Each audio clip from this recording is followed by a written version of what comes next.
नमस्कार, SBT news में आपका स्वागत है। पेश है 4 अप्रैल शनिवार दोपहर 3:15 बजे राजस्थान के विभिन्न शहरों की 15 बड़ी खबरें।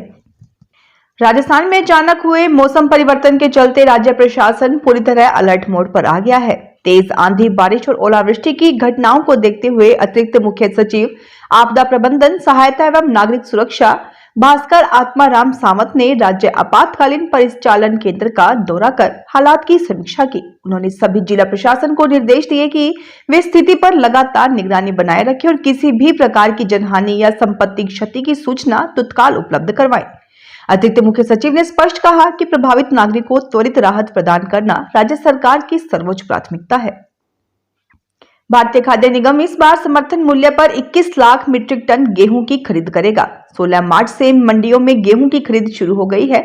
19 दिनों में ही 29,000 मीट्रिक टन से ज्यादा गेहूं की खरीद हो गई। ये गेहूं भारतीय खाद्य निगम के गोदामों में आने लगा है। अफसरों की चिंता ये है कि कुछ दिनों बाद गेहूं की बम्पर आवक होगी। ऐसे में गेहूं की बोरियों को रखने का संकट सामने आएगा। निगम के अनुसार राज्य के खाद्य विभाग को खाद्य सुरक्षा योजना के लिए प्रति माह निगम से 2,25,000 मीट्रिक टन गेहूं उठाता है। ऐसे में अप्रैल से जून तक 3 माह के लिए 6.75 मीट्रिक टन गेहूं उठाना होगा। बीकानेर में खनन विभाग की ओर से अवैध रेत से भरे 5 डंपर जब्त किए गए हैं। इसके साथ ही 4 लाख से ज्यादा का जुर्माना लगाया है। दरअसल कलेक्टर निशांत जैन ने पहले ही बैठक में साफ कर दिया था कि गड़बड़ी करने पर सीधे कार्रवाई होगी।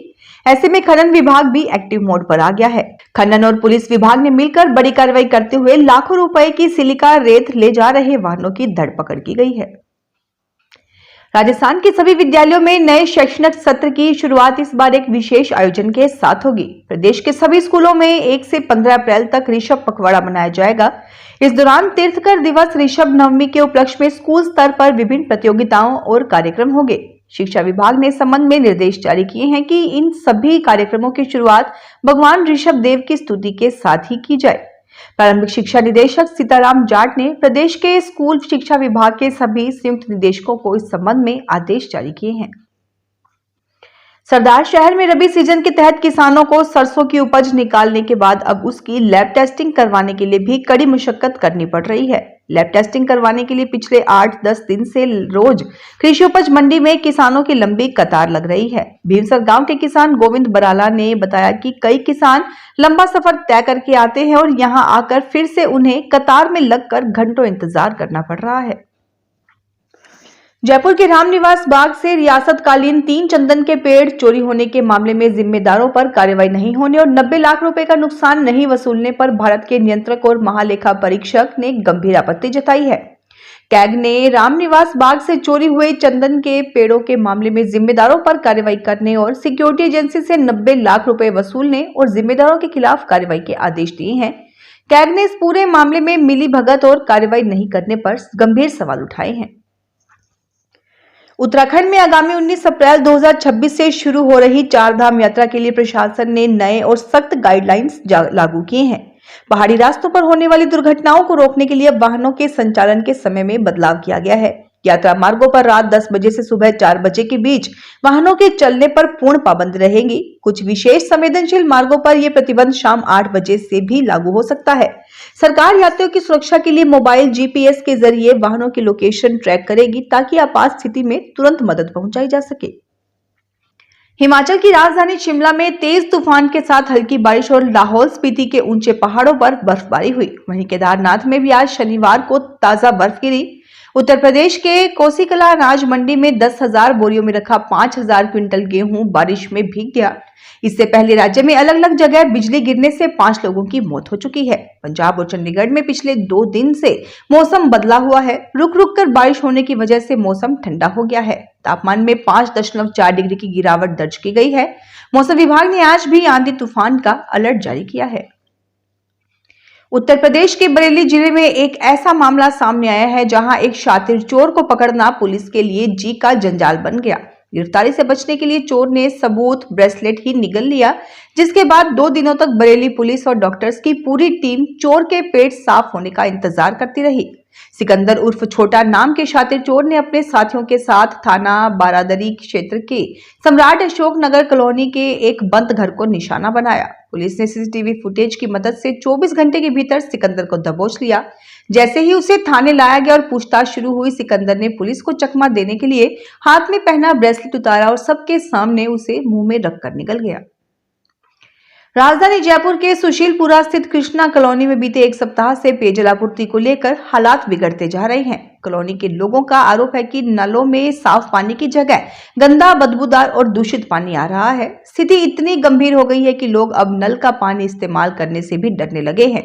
कॉलोनी निवासी जुगल किशोर ने हालात पर नाराजगी जताते हुए बताया कि पिछले 5 से 6 दिनों से पूरा परिवार बीमारियों की चपेट में है। घर में एक एक कर सभी लोग बीमार हो रहे हैं। भरतपुर नगर निगम की टीम की ओर से आज शनिवार को रेड क्रॉस सर्किल के पास अतिक्रमण हटाया गया। यहां टीम ने 4 दुकानों और एक गोदाम को तोड़ा।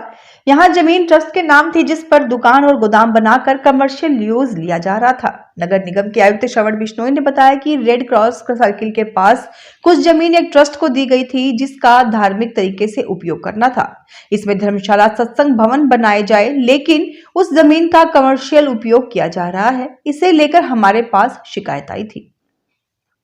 नौहर क्षेत्र के कई इलाकों में हुई ओलावृष्टि से किसानों की फसलें बुरी तरह से प्रभावित हुई हैं।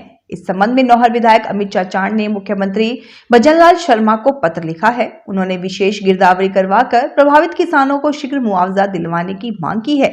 विधायक चाचाण ने अपने पत्र में उल्लेख किया कि बड़बिराना, गोरखाना, सांगठिया, सोतीबड़ी, चकचौदा, बारानी और पिचकराई जैसे कई गांवों में गेहूं, सरसों सहित अन्य रबी फसलें पूरी तरह से नष्ट हो गई हैं। डीडवाना कुचामन जिले की पुलिस अधीक्षक ऋचा तोमर को तीसरी बार डीजीपी डिस्क एवं महानिदेशक पुलिस प्रशस्ति पत्र से सम्मानित किया गया है। उन्हें ये सम्मान उत्कृष्ट पुलिस सेवा के लिए प्रदान किया गया। ये सम्मान अजमेर रेंज मुख्यालय में आयोजित अपराध समीक्षा बैठक के दौरान दिया गया। राजीव कुमार शर्मा के निर्देशानुसार रुपेंद्र सिंह और राजेंद्र सिंह ने उन्हें ये प्रशस्ति पत्र प्रदान किया। ऋचा तोमर को उनकी कार्यदक्षता, कर्तव्य निष्ठा और ईमानदारी के साथ किए गए उल्लेखनीय कार्यों के लिए सराहा गया है। जयपुर से सबसे बड़ी सब्जी मंडी मुहाना थोक सब्जी मंडी में आज हरी मिर्च, टमाटर सस्ते बिके। आज थोक मंडी में हरी मिर्च के दाम 10 से 15 रुपए के बीच रहे, तो बारीक हरी मिर्च के दाम आज 30 से 35 रुपए के बीच रहे। वहीं देसी टमाटर के दाम आज 6 से 8 रुपए के बीच रहे, तो हाइब्रिड टमाटर के दाम 10 से 11 रुपए के बीच रहे। इसके अलावा आज मंडी में हरी मटर के दामों में इजाफा देखा गया। आज नींबू भी महंगा बिका। नींबू के दाम 110 रुपए से 120 रुपए के बीच रहे। 2016 बैच की यूपीएससी टॉपर टीना डाबी ने शनिवार को टोंक जिला कलेक्टर एवं जिला मजिस्ट्रेट के रूप में अपनी तीसरी पारी का आगाज कर दिया। कलेक्ट्रेट पहुंचने पर गार्ड ऑफ ऑनर के साथ उनका स्वागत हुआ।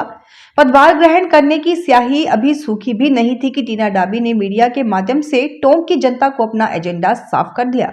मीडिया से बातचीत में टीना डाबी ने स्पष्ट किया कि उनके प्रशासन का केंद्र बिंदु आम आदमी होगा। उन्होंने कहा कि टोंक के दूर दराज के गांवों से आने वाले फरियादियों की समस्याओं का त्वरित समाधान उनकी सबसे पहली प्राथमिकता है। फिलहाल इस बुलेटिन में इतना ही, फिर हाजिर होंगे और बड़ी खबरों के साथ। अगर आप भी अपने आसपास की छोटी बड़ी और महत्वपूर्ण खबरों से अपडेट रहना चाहते हैं तो सब्सक्राइब कीजिए हमारे चैनल एसपीटी न्यूज को और प्रेस कीजिए बेल आइकन पर।